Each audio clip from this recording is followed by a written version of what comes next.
Lagpas lang ng 6:00 ng umaga nang lumabas ako mula sa tahimik kong kubo sa Adirondack Mountains para lang malanghap ang malamig at preskong hangin ng kagubatan na may halimuyak ng pino at basang lupa. Ako si Ethan Reed. Dati akong mamamahayag, ngayon ay isang nagsusumikap na manunulat at hindi pa nga ako lubusang gising. Lumabas akong suot ang lumang flannel na kamiseta at kupas na bota, kalahating antok pa rin, iniisip lang ang mainit at matapang na kape na kailangan kong inumin para simulan na naman ang isa pang araw sa ilang, kung saan pinili kong manirang mag-isa. Pero bigla akong napatigil, parang tinamaan ng kidlat. Ilang hakbang lang sa harap ko, may nakatayo, isang dambuhalang itim na oso. Hindi ito umungol o gumalaw, nakatayo lang siya roon, tahimik, pero ramdam na ramdam ang presensya niya sa balkonahe. Parang tumigil ang oras, ang hangin ay naging makapal. Ang oso ay mukhang pagod na pagod, gusot at basa sa ilang bahagi ang makapal nitong balahibo, para bang may nakalaban o dumaan sa ilog. Pero ang talagang gumulat sa akin ay ang mga mata nito, itim, kumikislap at labis ang lungkot. Halos parang mata ng tao at punong-puno ito ng luha. Hindi pa ako nakakita ng ganito, isang mailap na hayop na hayagang umiiyak. Tumagos yun sa puso ko, tinanggal lahat ng takot na dapat ay naramdaman ko sa dambuhalang ito na kayang tapusin ako sa isang hampas. Doon ko ito nakita, ang wala ng buhay na anak nito na nakasabit sa kanyang bibig. Nakalaylay ang maliliit nitong paa, nakatagilid ang ulo, walang galaw, parang sirang laruan sa mga bisig ng isang nagdadalamhating magulang. Sa sandaling iyon, naintindihan ko, hindi lang ito isang oso, isa siyang inang nawalan ng anak. Parte sa akin ang gustong isara ang pinto at tumakbo para kunin ang ripling nakasabit sa kusina. Normal lang sanang mataranta. Karaniwan, sinasara agad ng mga tao ang pinto kapag may hayop sa labas. Pero may kung anong sa paraan ng pagtayo niya, sa katahimikan ng kanyang lungkot, sa kanyang kawalan ng magawa na nagpahinto sa akin. Hindi ito mukhang panganib. Ito'y pighati. Mabilis ang tibok ng puso ko, sobrang lakas na akala ko ay sasabog. Dahan-dahan akong umatras, nakatitig sa kanya. Laking gulat ko nang sinundan niya ako, ilang mabagal at maingat na hakbang lang. Tapos, may kabaitang hindi mo iisiping kaya ng isang ganito kalaking nilalang marahan niyang inilapag ang anak niya sa kahoy na sahig ng porch. Pagkatapos ay umatras siya, umupo at tumitig lang sa akin. Hindi siya kumurap, hindi gumalaw, basta nanatiling nakatingin, parang may hinihintay na hindi ko mawari. Lahat sa katawan ko ay nagsasabing huwag lumapit, na alalahanin ang mga babala, ang mga kwento, ang panganib ng paglapit sa oso. Pero may mas malakas na puwersa ang nagtulak sa akin na lumuhod sa harap ng anak niyang hindi gumagalaw sa sahig. Ang liit niya, bahagyang mas malaki sa isang asong spaniel, butil ang mga tadyang sa manipis na balahibo. May tuyong dugo sa isang tainga, para bang wala na talaga. Pero halos hindi ko mapaniwalaan, may kaunting paggalaw sa kanyang dibdib. Isang hininga, mahina pero naroon. Kung hindi ko siya tinitigan ng mabuti, hindi ko sana napansin. Itinaas ko ang ulo ko at muling tiningnan ang ina. Hindi siya gumalaw, may kung anong pag-asa sa mukha niya. At wala sa loob kong nasabi, gagawin ko ang makakaya ko. Susubukan kong iligtas siya. Nanatili siyang nakaupo, kalmado, parang naintindihan niya. Nanginginig ang kamay ko habang maingat kong binalot ang munting oso sa flannel kong kamiseta. Dahan-dahan akong naglakad pabalik sa bahay. Inaasahan kong aatake siya, sisigaw, pero hindi.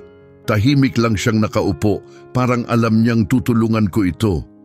Pagpasok ko sa loob, maingat kong inilapag ang kuting sa sopa at dali-daling kumuha ng kahit anong sa tingin ko'y makakatulong. Tuwalya, pampainit, bote ng tubig.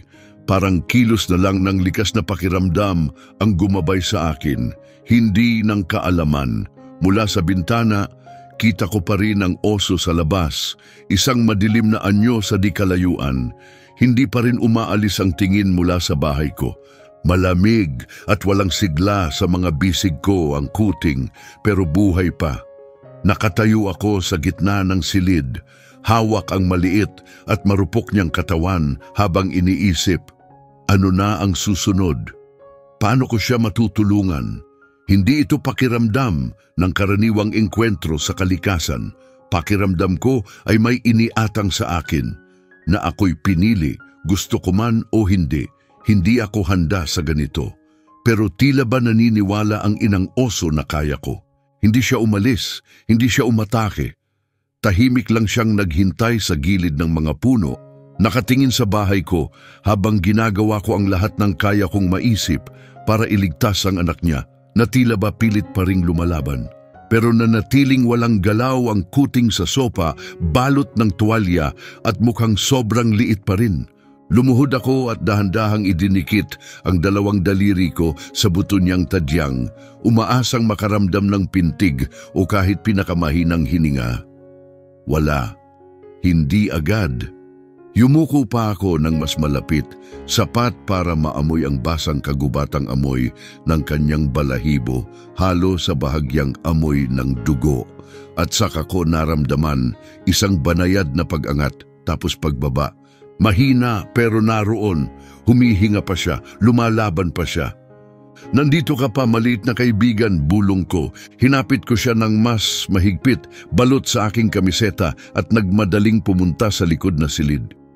Doon, kinuha ko ang lumang pampainit at isinaksak.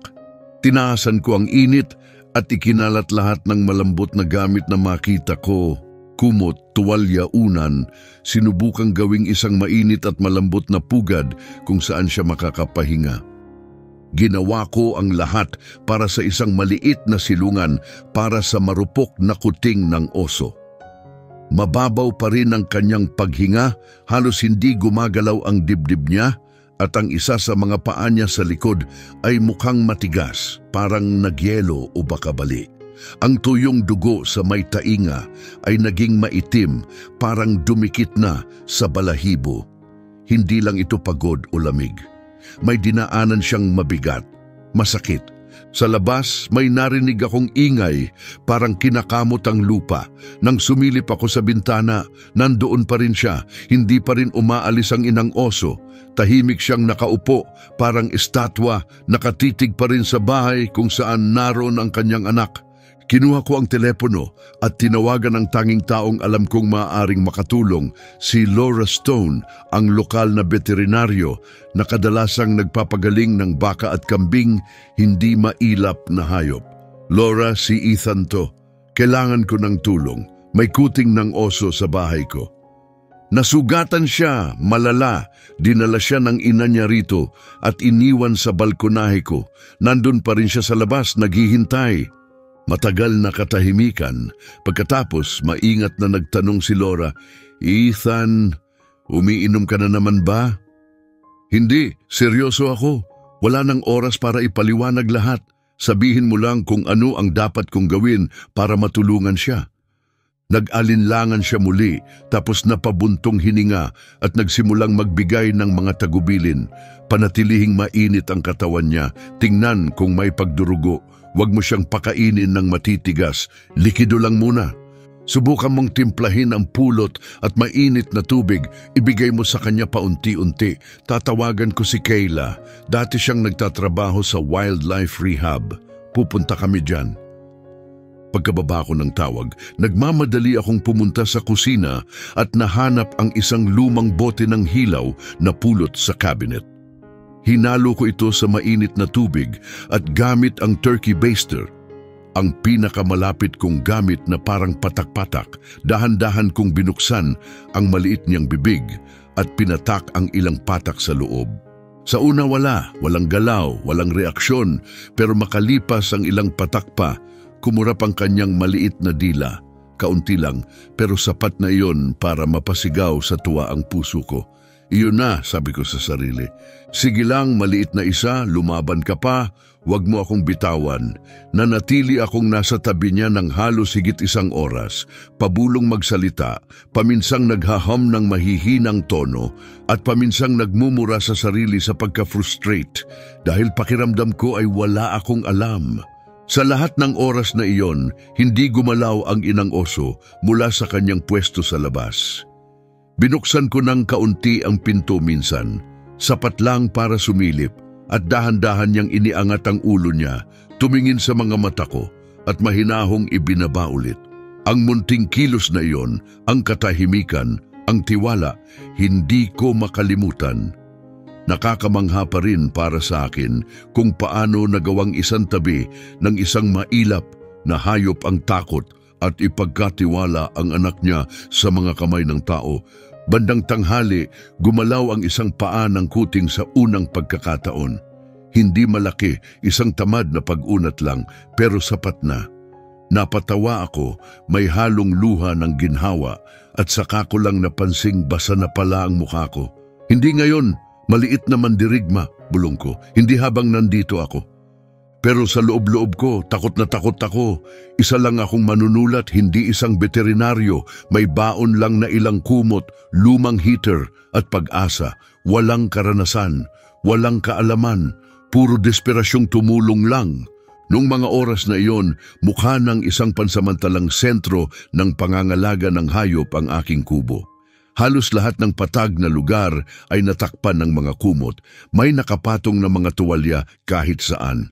Buong lakas na umaandar ang pampainit habang nakakulubot ang kuting ng oso sa harap nito, balot na parang bagong silang, at isang maliit na paa ang nakausli mula sa tela. Doon ko napansin ang sariwang dugo. Muling dumugo ang kanyang paa. Nang silipin ko ito ng mas maigi, nakita ko ang sugat, hindi lang gasgas. Mukhang kagat ito, namamaga, pulang-pula at malinaw na may impeksyon. Alam kong ang impeksyong iyon ang papatay sa kanya ng mas mabilis kaysa sa lamig. Kumuha ako ng bote ng hydrogen peroxide, yung ginagamit ko rin sa sarili kong sugat, at binasa ang isang tela. Dahan-dahan kong idiniin ito sa sugat ng kuting. Kumurap siya sa sakit at sa kakaibang paraan nakaramdam ako ng kaunting ginhawa. Ang sakit ay senyales na buhay pa ang katawan niya, na hindi pa siya sumusuko. May mahinang ungol mula sa labas at sumilip ako sa bintana. Hindi pa rin gumagalaw ang inang oso. Nandoon pa rin siya sa parehong pwesto mula umaga, napakalaki at tahimik. Pero sinusundan ng mga mata niya ang bawat galaw sa loob ng bahay. Binuksan ko ng kaunti ang pinto at mahina akong sinabi, nandito pa rin siya. Mahina lang pero lumalaban. Hindi siya umungol, hindi gumalaw. Sa halip, bumuntong hininga siya ng malalim na parang naintindihan niya ang bawat salita. Bumalik ako sa loob at naupo sa tabi ng kuting. Binigyan ko ulit siya ng pinaghalong pulot at maligamgam na tubig, at sa pagkakataong ito, gumalaw ang dila niya ng mas may layunin. Sinusubukang dilaan ang patak, hindi man malaki, pero ito'y pag-usad, isang maliit ngunit nagbibigay pag-asa na hakbang. Pagkatapos ay tumunog ang telepono ko, si Laura. Akala ni Kayla nasisiraan ka na, sabi niya. Pero papunta na siya, dala ang mga gamit. Nariyan siya sa loob ng ilang oras. Salamat sa Diyos, sagot ko. Dumudugo ulit ang sugat, mukhang kagat nga. Parang may lagnat din siya. Panatilihin mong mainit ang katawan niya, bilin niya. Tuloy-tuloy lang ang likido, pero dahan-dahan. Huwag kang gagawa ng biglang kilos, at kahit anong mangyari, huwag mong bubuksan ng malaki ang pinto. Maaaring kalmado ang inang oso ngayon, pero hindi iyon panghabang buhay. Tama siya, parang himala na lang na hindi pa binabasag ng oso ang pinto para kunin ang anak niya. At ang katotohanang hindi pa niya ginagawa iyon, ang lalo lang nagpatindi sa kaba ko, dahil ibig sabihin ay nagtitiwala siya sa akin. At hindi ko siya pwedeng biguin. Dahan-dahang lumipas ang oras. Isang oras, tapos isa pa. Nagsimulang gumalaw ang kuting, sinusubukang gumulong at yumuko ako at bumulong. Dahan-dahan lang, kaibigan. Magpahinga ka muna. Tapos nakagawa siya ng tunog. Isang parang halo ng ungol at mahinang iyak. Kakaiba at mahina, parang sirang laruan na muling nabubuhay. Dahan-dahan kong nilinis ulit ang sugat sa kanyang paa. Unti-unting huminto ang pagdurugo. Namamaga pa rin at mukhang masakit ang paligid, pero hindi na ito mukhang kasing seryoso gaya kanina. May sandigan na ako, isang munting tagumpay. Sa labas, sa unang pagkakataon, nagsimulang magmukhang balisa ang inang oso. Naglakad siya ng kaunti, pabalik-balik, na parang hindi alam kung mananatili o tatakbong palayo. Pero bumalik din siya sa dating pwesto, nakabantay pa rin sa kubo. Sinindihan ko ang kalan na dikahoy para dagdagan pa ang init, kahit mainit na't nakakaalinsangan para sa akin. Mas kailangan ng kuting ang init kaysa sa pangangailangan ko ng sariwang hangin. Habang lumulubog ang araw, humaba at gumalaw ang mga anino sa silid. At saka habang papalubog ang liwanag, may nangyaring kamangha-mangha. Dumilat ang isang mata ng kuting, isa lang. Pero tumingin siya diretso sa akin. At sa tinging yon, walang takot, walang pagiging mailap, kundi isang tahimik na pagkaunawa. Parang talagang nakita niya ako at sa isang paraan naintindihan ako. Hindi ka na nag-iisa, maliit na kaibigan, bulong ko, habang nilalamon ako ng emosyon na walang kinalaman sa init ng silid. Pumikit siya dahan-dahan at muling nakatulog. At sa unang pagkakataon ngayong araw, naniwala akong may tunay siyang pag-asang mabuhay. Hindi katiyakan, hindi pangako, pero pag-asa, isang pag-asang wala ako nang magsimula ang araw. By that time, my cabin looked like a temporary animal care center. Nearly every flat surface was covered in blankets. Towels were placed everywhere. The heater was running at full power while the bear cub lay curled in front of it, bundled up like a newborn, with one tiny paw sticking out from the fabric. That's when I noticed the fresh blood. His paw was bleeding again. When I looked closer, I saw the wound. It wasn't just a scrape. It looked like a bite. The area was swollen, angry red, clearly infected. I knew then that the infection would kill him faster than the cold ever could. I grabbed a bottle of hydrogen peroxide, the same one I used for my own cuts, and soaked a cloth with it. Gently, I pressed it against the cub's wound. He flinched from the sting, and strangely, I felt a little relieved. Pain meant his body was still responding, that he hadn't given up. There was a low growl outside, and I looked through the window. The mother bear hadn't moved. She was still in the same spot since morning, massive and silent, but her eyes followed every movement inside the house. I cracked the door open and softly said, "He's still here, weak, but still fighting." She didn't growl, didn't move. Instead, she let out a deep breath, as if she understood every word. I went back inside and sat next to the cub again. I gave him more of the honey and warm water mixture, and this time his tongue moved with more purpose, trying to lick the drops. It wasn't much, but it was progress, a small but hopeful step. Then my phone rang. It was Laura. "Kayla thinks you've lost your mind," she said, "but she's on her way with supplies. She'll be there in a few hours." "Thank God," I said. "The wound is bleeding again. It looks like a bite. He might have a fever too." "Keep him warm," she instructed. "Keep the fluids going, but slowly. Don't do anything sudden. And whatever you do, don't open the door wide. That mother bear might be calm now, but that won't last forever." She was right. It already felt like a miracle that the bear hadn't broken down the door to get to her baby. And the fact that she hadn't only made me more nervous, because it meant she trusted me. And I couldn't fail her. Time passed slowly, an hour, then another. The little cub started to move, trying to roll over, and I leaned in and whispered, "Take it easy, buddy. Just rest for now." Then he made a sound, a mix between a whimper and a soft growl. It was strange and gentle, like a worn-out toy slowly coming back to life. I gently cleaned the wound on his paw again. The bleeding began to stop. The area was still swollen and looked painful, but it didn't seem as dangerous anymore. That gave me something to hold on to, a small victory. Outside, for the first time, the mother bear started to look uneasy.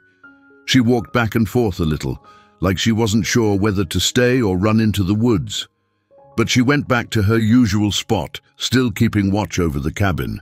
I lit the wood stove to make it even warmer, even though the room already felt stuffy to me.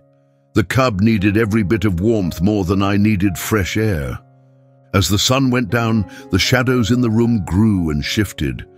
And then, just as the light began to fade, something incredible happened. The cub opened one eye, just one. But he looked straight at me, and in that gaze, there was no fear, no wild instinct, just quiet awareness, like he truly saw me and somehow understood me.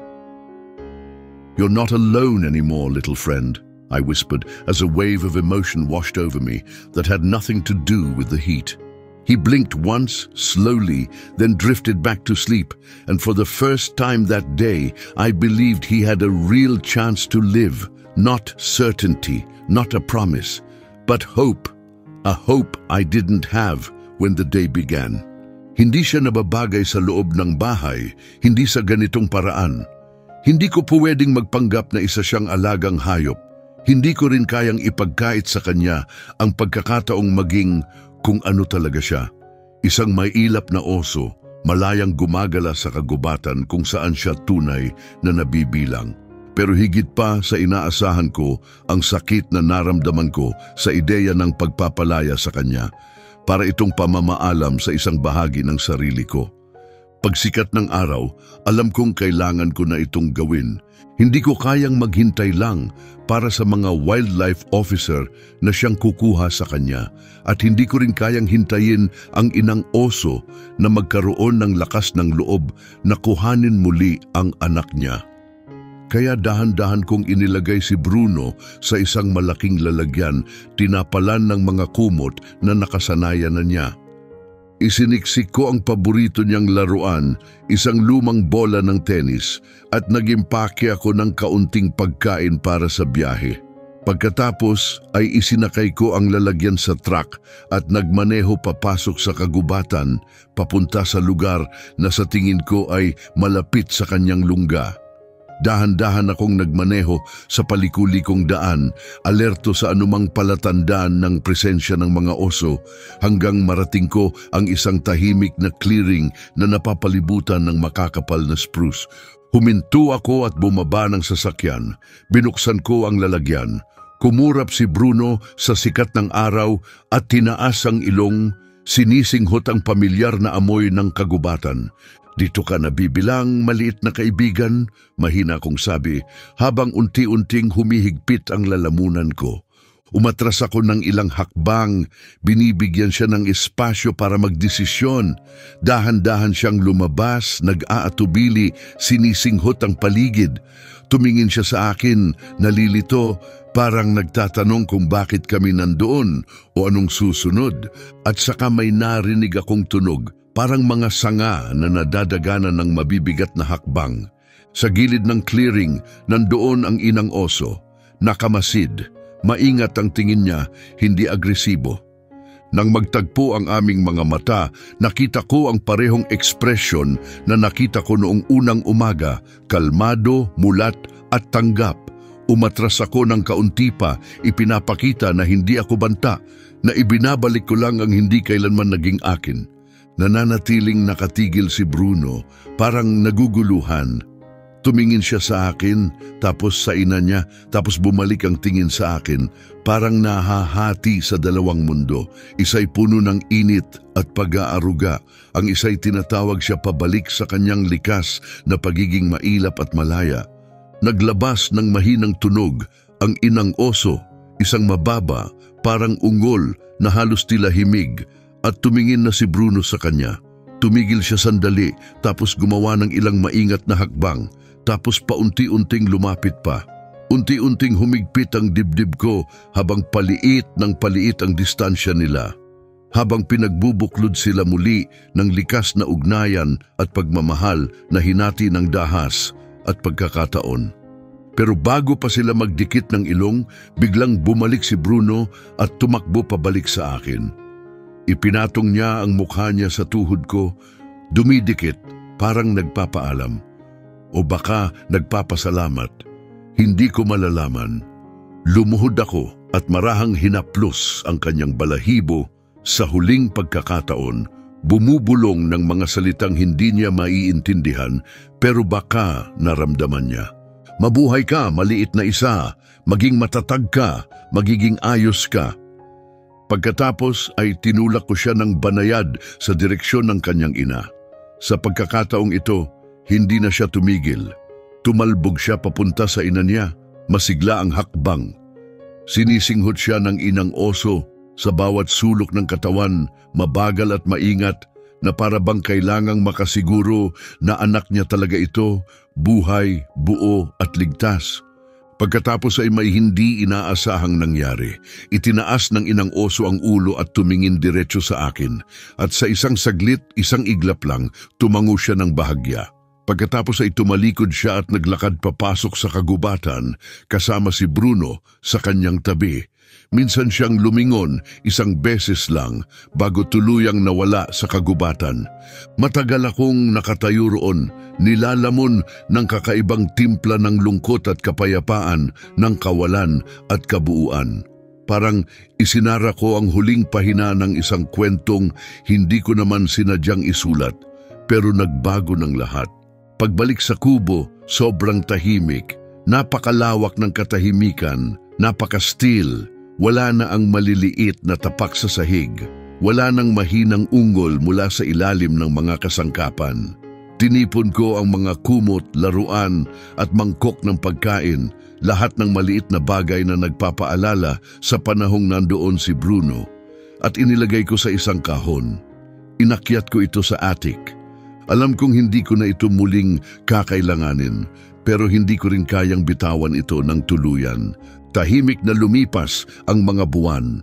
Bumalik ako sa dati kong gawi, nagsusulat ng aking libro, naglalakad sa gubat, hinahanap ang kapayapaan sa katahimikan. Pero paminsan-minsan, lalo na kapag papalubog na ang araw, lumalabas ako sa balkonahe bit-bit, ang tasa ng tsaa at nakatitig sa gilid ng kagubatan. Alam na sa kung saan mang bahagi ng kagubatan ay may isang kuting ng oso na minsang natulog sa aking sopa at uminom ng pulot mula sa aking kamay. Hanggang sa isang malamig na umaga ng taglagas, paglabas ko ay may nakita akong kakaiba sa balkonahe. Isang maliit na tumpok ng hinog na ligaw na berries, maingat na inilagay na para bang isang handog. Walang tao sa paligid pero hindi ko kailangang may makita para malaman kung sino ang nag-iwan nito. Ngumiti ako, nakatitig sa kakahuyan. May kumurap sa sulok ng aking mata, isang anino, marahil laro lang ng liwanag o baka hindi. Baka sila iyon, ang ina at ang kanyang anak, nagmamasid pa rin, naaalala pa rin. Mula noon tuwing taglagas, kapag ang mga dahon ay nagiging ginto at ang hangin ay may amoy ng pagbabago, may mga munting regalo akong natatagpuan sa labas, mga berries, pine cones, minsan pa nga ay isang makinis at makinang na bato. Para bang may isang nilalang doon sa labas na patuloy na nagpaparamdam, nagsasabing, "Narito kami, naalala ka namin, salamat." At naniwala na ako na ang pinakamatitinding sandali sa buhay ay dumarating ng walang babala, na ang ilan sa ating pinakamalalim na ugnayan ay isinilang sa panahong hindi natin inaasahan. Habang nakaupo akong sumusulat ng aking libro, madalas kong naiisip ang inang oso na nagtiwala sa akin, inihabilin ang pinakamarupok na bahagi ng kanyang mundo. At ang kuting na nagturo sa akin na ang tunay na pagmamahal ay nangangahulugang kayang magpalaya. Sa mundong tila magkasalungat ang mailap at alaga, pinaalala nila sa akin na ang habag ay walang hangganan at ang tiwala ay maaaring sumibol kahit sa mga lugar na hindi natin kailanman inakala, kahit sa pagitan ng dalawang nilalang na dating pinaghiwalay ng takot. Minsan, may mga bisitang nagtatanong tungkol sa munting inukit na oso sa estante ko. Kadalasan, sinasabi ko na alaala lang ito mula sa panahong namuhay ako sa Adirondacks.